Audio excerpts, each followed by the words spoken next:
امام علی علیہ السلام کی خدمت میں ایک شخص آ کے پوچھنے لگا، یا علی، میں باتوں کو بھول جاتا ہوں اور دن بہ دن میرا دماغ کمزور ہوتا جا رہا ہے۔ بس! جیسے ہی یہ پوچھا گیا تو امام علی علیہ السلام نے فرمایا، اے بندہ خدا، تمہارا چہرہ بتا رہا ہے کہ تم گرم گرم کھانا جلدی جلدی کھاتے ہو۔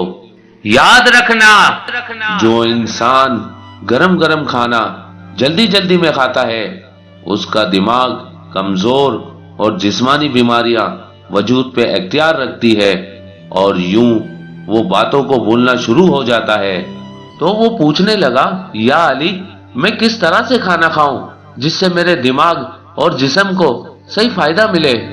امام علی علیہ السلام نے فرمایا، کھانا کھانے سے پہلے اللہ کا نام لے کے کھایا کرو، کھانا بیٹھ کے کھایا کرو، سیدھے ہاتھ سے کھایا کرو، کھانا ٹھنڈا کر کے چھوٹے چھوٹے نوالے توڑ کے منہ میں ڈالا کرو، خوب چبایا کرو اور کھانے کے فوراً بعد پیٹ بھر کے پانی نہ پیو۔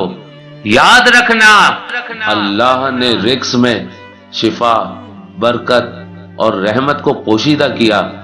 جو انسان صحیح طرح سے کھانا کھاتا ہے اور کھانے کے بعد اللہ کا شکر کرتا ہے تو وہ کھانا اس کے جسم کے لیے شفا بھی بن جاتا ہے، دوا بھی بن جاتا ہے، برکت اور رحمت کی ضمانت بھی بن جاتا ہے، برکت اور رحمت کی ضمانت بھی بن جاتا ہے۔